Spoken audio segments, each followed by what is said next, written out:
Почитувани граѓани, почитувани колеги и медиуми, во изминатиот период многу често пратениците на пратеничката група на ВМРО ДПМН и коалицијата, јас како претседател, бев обвинувам дека овие антикризни мерки ги кочам, дека не ги ставам на комисијата и не сакав да реагирам заради тоа што сметав дека сите аргументи кои што ги имаме треба да ги споделиме на овој пленум, за да можеме потоа и соодветно да аргументираме. И ние сакавме како пратеничка група на ВМРО ДПМН и коалицијата да дадеме соодветен простор, да може мнозинството да ги види нашите амандмани и соодветно да се произнесе по истите, бидејќи ваквите предложени антикризни мерки, освен козметика и многу минимална помош на определен, ограничен круг на граѓани, нема да даде никаква поддршка на истите. Тука сакам да нагласам дека ние како политичка партија принципиелно ќе си останеме на ставот и ќе гласаме за сите оние средства кои што треба да завршат кај граѓаните, но имаме обезбедено како партија и фискален простор и идеја како овие мерки да се прошират, да бидат што е можно поопфатни, да опфатат повеќе граѓани со поголема сума на средства и на тој начин да им се помогне на граѓаните. Почитувани, во услови на инфлација од 20%, во услови кога потрошувачката кошничка е 51.500 денари, односно за само 30 дена потрошувачката кошничка си има покачено за 1290 денари, ние сметаме дека помош од 750 денари, помош од 1500 денари е, да кажам мал збор, навредлива за овие категории на граѓани. Исто така, периодот од 4 месеци е краткорочна мерка и не е прифатлив. Затоа ние даваме неколку идеи за кои што ќе ве замолам да се надминете себе си да ги прифатите. Прво, да го прошириме рокот на траење, да не биде 4 месеци, туку да биде согласно траењето на кризната состојба. Кризната состојба трае до април, фактички 6 месеци да трае овој пакет на помош. Зошто? Затоа што кога вие прогласувате кризна состојба, не треба да ја прогласите единствено за да можете да склучувате договори во 4 очи, туку треба да превземете и обврска. А обврската е да им помагаете на вашите граѓани. Тоа е прво. Второ, ако, како што кажав, потрошувачката кошничка е покачена за 1290 денари месечно, тоа е овој документ тука. Ова е потрошувачката кошничка која што е извадена од Сојузот на синдикати на Македонија. Тоа не е од мене, тоа не е било кој друг, туку ова е традиција неколку десетици години да се вади ваквата потрошувачка кошничка. Сметаме дека треба со финансиска поддршка од 3000 денари да има за сите самохрани родители. Не само оние што имаат дечиња до 7 години кои што се приматели на социјална помош. Не, сите родители со дечиња до 18 години. Понатаму, бараме по 3000 денари месечна финансиска поддршка за сите средношколци. На тој начин, покрај тоа што ќе им помогнеме на тие млади луѓе, ќе им помогнеме на нивните родители да го заштитат семејниот буџет. Понатаму, деца без родители, родителска крижа, и тие треба да добијат по 3000 денари. По 3000 денари да добијат и сите активни баратели на работа. Покрај стечајците, да го прошириме и офатот на сите оние лица кои што се имаат пријавено во Агенцијата за вработување како активни баратели на работа. И тие да добијат помош од државата. Сметаме дека треба да добијат и корисниците на загарантирана минимална помош. Исто така сметаме дека и поддршката за пензионерите не е доволна, затоа што во услови на вакви поскапувања тие се најсериозната и најпогодената социјална категорија.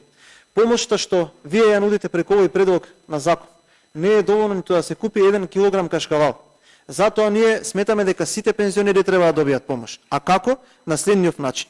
Тие што земаат до 18.000 денари пензија, да добијат 3.000 денари помош од државата. Тие што земаат до 30.000 денари пензија, да земат по 2.000 денари помош додека трае кризната состојба.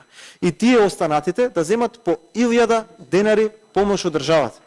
Паралелно на тоа, повторно ќе повторам, во услови на инфлација од 20% и 1.290 денари поскапен живот за 30 дена, односно 51.500 денари, која што чини минималната потрошувачка кошничка.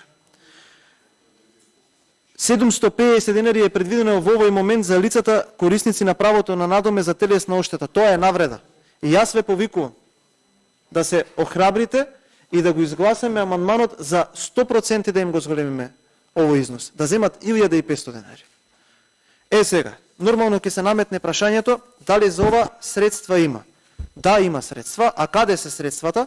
Тука пред мене имаме еден амандман, тоа е овој амандман, кој што ние како пратеничка група го поднесовме кога разговаравме за предлог одлуката за прераспределба на средства.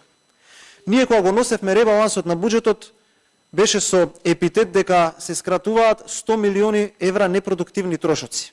Ние велевме дека може уште.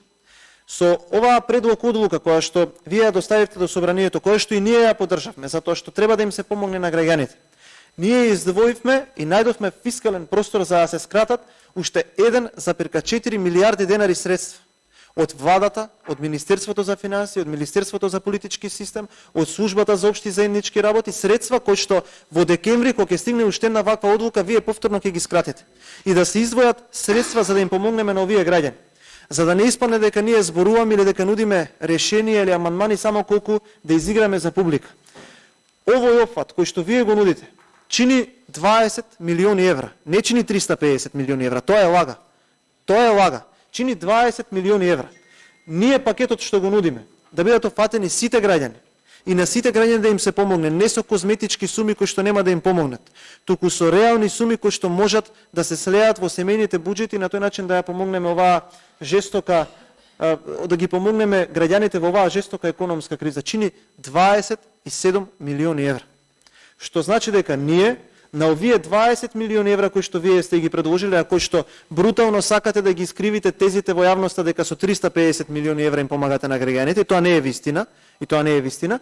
Ние нудиме финансиска конструкција, амандмани 6 со кој што директно се предлага од која ставка на која ставка да се извадат средствата, да се одвојат уште 27 милиони денари за да им се помогне на средношколците, на активните баратели на работа, на сите самоохрани родители кои што имаат дечиња до 18 години, на корисници на минимална помош, на поголеми категории во општеството и сето тоа да чини уште дополнителни 27 милиони евра за кои што ние сме ви укажале од каде треба да ги извадите.